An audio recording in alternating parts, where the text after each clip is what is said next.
जय हिंद दोस्तों, स्वागत है आपका फिर से जेडएक्स न्यूज में। इस वक्त की सबसे बड़ी खबर आ रही है ताइवान से। ताइवान और चाइना के बीच गर्मा गर्मी बहुत बढ़ गई है।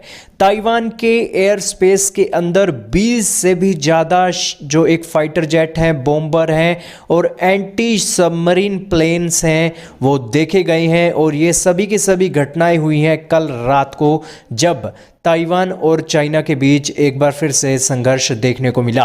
दोस्तों, ये संघर्ष क्यों देखने को मिला, इसका सबसे बड़ा कारण अमेरिका है, क्योंकि अमेरिका ने ताइवान की कोस्ट गार्ड के साथ मिलकर एक ऐसा मेमोरेंडम ऑफ अंडरस्टैंडिंग साइन कर लिया है कि जिसके चलते ताइवान को अगर चीनी एग्रेशन के बारे में कुछ पता चलता है, उसकी नॉलेज मिलती है, तो वो जानकारी अमेरिका को दी जाएगी। और अमेरिका को कोई चाइनीज एग्रेशन के बारे में जानकारी मिलती है तो ताइवान की कोस्ट गार्ड के साथ साझा की जाएगी।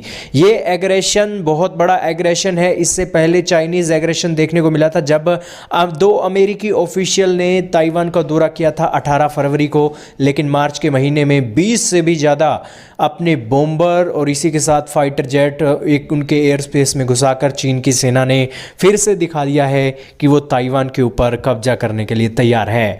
वैसे देखा जाए तो ताइवान के ऊपर कब्जा करने की चीन की साजिश नहीं है। हाल ही में चीन ने अपनी संसद में एक ऐसा बिल पास किया था जिसके चलते जो चीन की सेना है वो विदेशी वेसल्स पर, विदेशी शिप्स पर हमला करने का भी हक रखती है। चीन की सेना को ये छूट दी जा चुकी है, जिसके बाद चीन की सेना ने सबसे बड़ा स्टेप फिलीपींस के आइलैंड पर कब्जा करके किया है। 220 से भी ज़्यादा अपनी शिप भेज दी हैं। हालांकि एक्सपर्ट्स का कहना है कि ये शिप के अंदर जो एक चीनी सेना ही मौजूद है।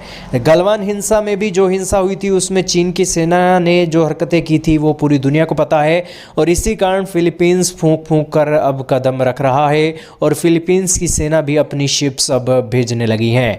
ये तो बातें हुई चाइनीज एग्रेशन की, लेकिन चाइनीज एग्रेशन के बीच ताइवान बहुत बड़ा सख्ते में आ गया है। ताइवान को पूरी पूरी उम्मीद है और अमेरिका भी अब बिल्कुल इस बात के ऊपर तस्दीक कर रहा है कि किसी ना किसी सूरत में चाइनीज अपना एग्रेशन दिखाने के लिए और अपना एक रोब रुतबा और अपने आप को सुपर पावर साबित करने के लिए ताइवान के ऊपर देर या सवेर कब्जा कर सकते हैं। और इसी के चलते जो अमेरिकन शिप्स हैं उनका साउथ चाइना सी में बैकअप के तौर पर होना बहुत ज़रूरी है।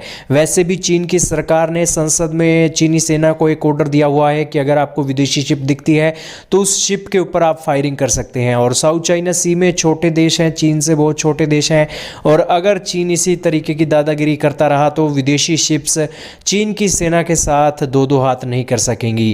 क्योंकि अगर गोली चलाने का हक चीन रखता है तो चीन तो गोली चला देगा, लेकिन छोटे देश गोली चाहकर भी नहीं चला सकेंगे, क्योंकि वो ना चाहते हुए भी चीन की बड़ी सेना के साथ पंगा नहीं ले सकते।